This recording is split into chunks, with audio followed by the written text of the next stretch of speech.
Ici la radio, l'émission qui s'appelle Haut-Parleur. Il faut m'expliquer le concept peut-être. On pense à un homme qui parle debout. Quelqu'un qui se lève pour énoncer sa parole. Les haut-parleurs. Ah, ça peut faire penser à mon téléphone aussi. Sur quel thème c'est? Ça fait penser à la démocratie, en gros. L'émission qui s'appelle Haut-Parleur. Lundi 14h-15h à la cafette. C'est bien.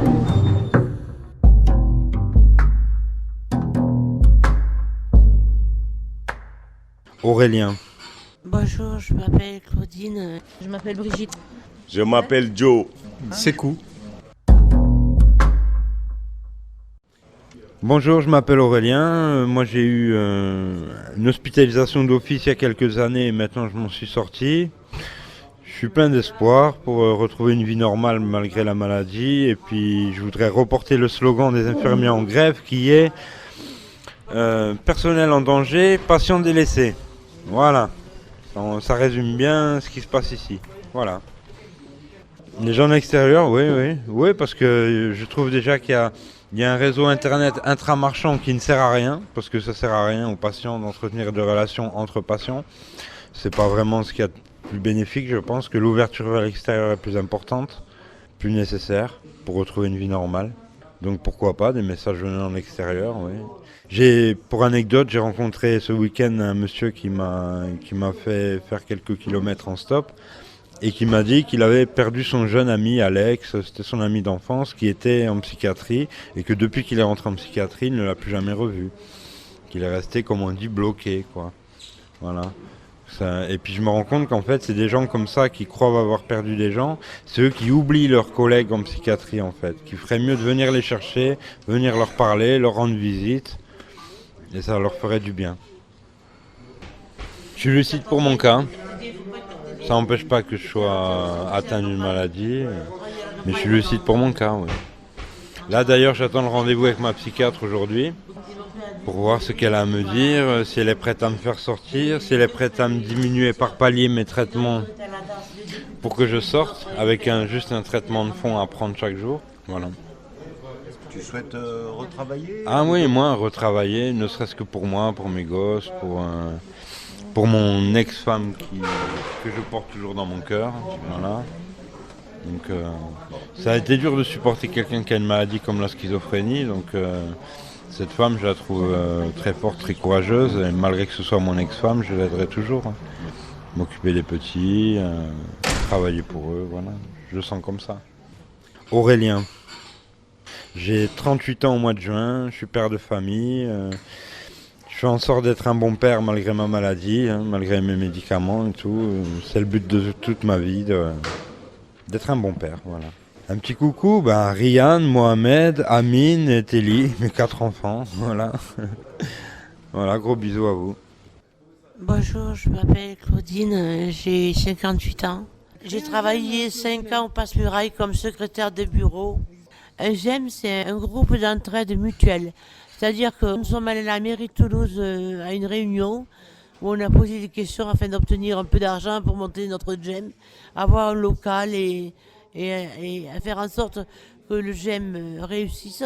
Nous avons obtenu des subventions pour réaliser notre projet, c'est-à-dire mettre un bar associatif où la boisson serait à 50 centimes pour tout le monde et également des ateliers de peinture et des ateliers de chant dont j'ai animé avec mon collègue quelques après-midi, samedi, à la guitare et moi à la chanson. Point final, voilà, je vous remercie beaucoup de m'avoir écouté. Je m'appelle Brigitte, je suis née en 62, donc vous calculez, 23 mai. Oui, je viens souvent, je trouve que c'est assez sexiste, assez bruyant. Les hommes d'abord, les femmes poussez-vous, me semble-t-il. Je suis docteur en sociologie. Je parle italien, brésilien, portugais, arabe. J'ai donné des cours à 7 ans au Brésil, j'ai donné des cours à la Sorbonne et je suis tombée malade. J'ai étudié à Paris.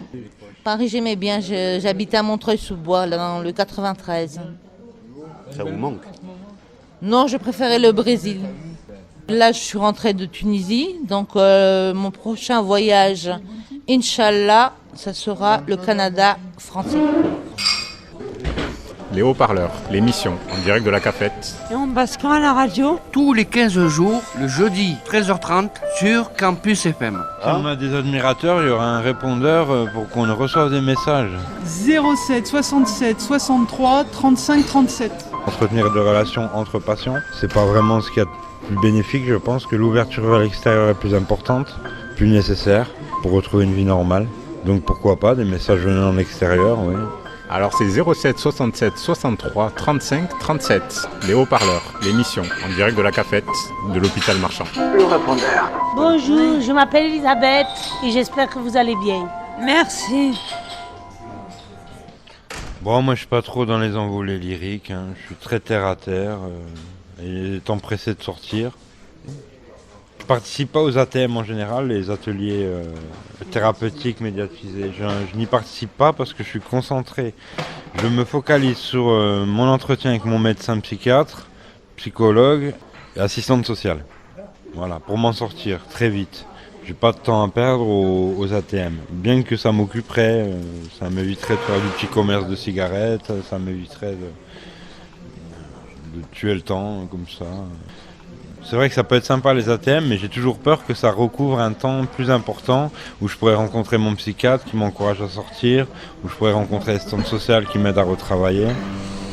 Voilà, tout simplement.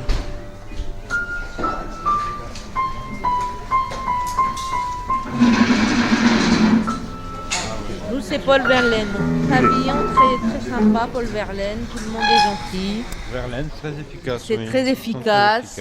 Les infirmiers sont très pros. Voilà. Au niveau nettoyage, c'est nickel. Ouais. Les C'est psychiatres mon sont souvenir au de Verlaine, top. ouais. On va aux ATM. On va à l'extérieur faire des activités dans les hôpitaux de jour. C'est très constructif. Et c'est très constructif. C'est Voilà. à Paul Verlaine. Pavillon. Super pavillon. C'est vrai, madame. Et là maintenant je suis à Prigogine, c'est un peu plus la foire à la saucisse, la pause de l'after time, l'after tea time des infirmiers. Ils sont difficilement accessibles. C'est ici le danger, pour vous comme pour tout le monde, hein, c'est de se faire une choucroute de cerveau quand on entretient des dialogues de sourds avec des gens qui ont des envolées lyriques interminables et que ça peut arriver. Et moi c'est ce qui me bouffe le plus ici. C'est pour ça que je vous disais que je suis plus terre à terre, je suis plus dans le concret. Parce que j'en ai marre de me faire manger la cervelle. Moi aussi j'en ai marre de faire manger la cervelle, les poignets, les partout. J'ai des bleus partout, ils m'attachent, ils me font des piqûres. Je vois des sirènes qui volent, des sirènes qui nagent. Hein, que tout s'écroule autour de la terre, c'est quoi? C'était à la drogue ça? Moi je veux pas de drogue comme ça, moi. Je suis pas drogué, moi. Je me suis sorti comment, moi? Toute seule. Et je suis là. Voilà. Et moi, je suis là sans savoir pourquoi je suis là. Serais-tu dans le déni des Mais la chose que je répète souvent, c'est la terre est basse, la terre est basse, la terre est basse. Quels sont les petits bonheurs que vous avez? Danser. Danser, danser. Balapapa. Rock. Sur du rail dans la chambre à... Oui, tu te souviens? Ouais, dans la chambre à Mounir Kalfi. Tu dansais sur du rail, on faisait une soirée café-clope. On s'est fait engueuler ce soir-là. Je m'appelle Joe. Je n'aime pas parler d'âge parce que ça me vieillit. Depuis que je suis là, oui, c'est ma principale occupation de venir prendre mon grand café au lait, au bar, fumer ma cigarette, rencontrer des gens et discuter. Ouais, c'est humain. Il y a plein de décorations, il y a un piano, voilà. Tout un chacun y a pour quelque chose, quoi. C'est convivial. Voilà. Ouais, moi, je suis en train de me présenter aux élections. Bon, c'est une campagne virtuelle au Sénégal, dans les réseaux sociaux. Voilà, je m'appelle Aline Palafal pour un Sénégal YesL rénové, quoi, en chantier, un Sénégal en chantier. Par rapport à l'expérience que j'ai vécue en Europe. Et partout où tu vas, il y a d'autres cultures, d'autres façons de faire, des différents. Autodidacte. J'ai eu le bac. L'école m'a donné le bac. Après le bac, j'ai rien foutu d'autre que sur le terrain par l'expérience professionnelle, je suis devenu cadre dans le BTP. Voilà, mais bipolaire. Voilà. J'ai travaillé beaucoup, ouais. Depuis 20 ans, je suis dans le gros œuvre, ouais. Et depuis 15 ans, chaque année, on m'a amené en hôpital psychiatrique. J'ai passé au moins 2 mois là-bas, minimum. Parce que j'aimais, je suis passionné de ce que je fais. C'est quand je ne le fais pas que je ne suis pas bien. Je rêvais d'être dans un bureau, costard, cravate, je ne sais pas quoi. Bon, c'est comme ça qu'on nous montrait quelqu'un qui a réussi. Voilà, pour eux. Et jusqu'à présent, au Sénégal, dans l'intellect du Sénégalais, le gars qui a réussi, c'est un gars qui est ministre, qui a le costume, la cravate, alors qu'il y a une francité que ça incombe. L'habit ne fait pas le moine, mais la couleur ne fait pas le pape non plus. Ça, vous ne le saviez pas, ça c'est de moi. C'est de moi. Dakar. Dakar. Sekou, 39 ans, je viens de fêter mon anniversaire et je sais pas pourquoi je dis 29 ans. Et la nostalgie sans doute. Ouais. Mais j'étais pas censé participer à l'émission de radio, mais par rapport à ce cas de figure, bon, ben, écoutez. J'ai observé un phénomène un jour, c'est mon grand frère qui était venu me voir en visite en psychiatrie à Montbéliard et qui en fait faisait sa psychanalyse avec moi, quoi. Venait finalement me raconter tous ses problèmes et c'est moi qui lui faisais du bien. Je pense qu'il y a des interactions à faire avec l'extérieur et l'intérieur de Marchand, quoi. Pourquoi quand on parle de Marchand, tout de suite c'est paf, ils sont fous, ne les écoutez pas, ne les regardez pas, ignorez-les. Mais où sont les fous? C'est dehors, pas nous. Ceux qui travaillent, c'est boulot 8h, midi, 2h, 6h, le soir métro, boulot, dodo, etc. Non, c'est pas ça, nous. Nous, c'est les activités, c'est s'exprimer, c'est dialoguer entre nous. Si c'est possible de passer, si le courant passe. Si le courant passe pas, on va voir quelqu'un d'autre. Si le courant passe pas avec l'autre, on s'arrête, on va dans sa chambre, on écoute la musique, on écrit quelque chose, on dessine, et puis après, on recommence le lendemain, et puis un autre jour. Et c'est comme ça que le temps passe, et voilà. Mais c'est pas un problème. Le problème est, ici, c'est que personne comprend ce que l'autre pourrait finalement apporter un plus à chacun qui n'existe pas vraiment ici, mais qui existe peut-être dehors, mais où? Nulle part. Et c'est pour ça qu'il y a des guerres, pour un détail infime. Ne serait-ce que la couleur de peau, l'origine de certaines personnes, les enfants de la honte, tout ça. Moi, je suis tzigane d'origine. J'ai souffert. Mon grand-père a été prisonnier à la guerre d'Allemagne. Tzigane, c'est pas juif. J'étais tzigane d'Andalousie, mais tzigane d'origine. Bon, écoutez, quand même, moi je veux dire comme ça, la guerre ethnique, non. Il faut la paix dans le monde, s'il vous plaît, arrêtez vos bêtises. Merci à vous tous de m'écouter, mais là je suis vraiment en colère contre tout ce que se passe en France. Parce que vous pourriez agir un peu plus. Mais c'est vrai que l'hôpital Marchand c'est connoté comme étant un hôpital pour les fous. Moi je suis rentré, je me suis rendu compte que c'était pas un hôpital pour les fous. On dirait plus un hôpital pour les personnes handicapées que pour les fous. Et par rapport à ce cas de figure aussi, il y a un autre truc. Ça me fait penser au quartier dans le sens où finalement ce sont ceux qui sont pas là-bas, qui sont pas à l'hôpital ou qui sont pas dans les quartiers, qui sont le plus à même en fait de dire ce qui s'y passe.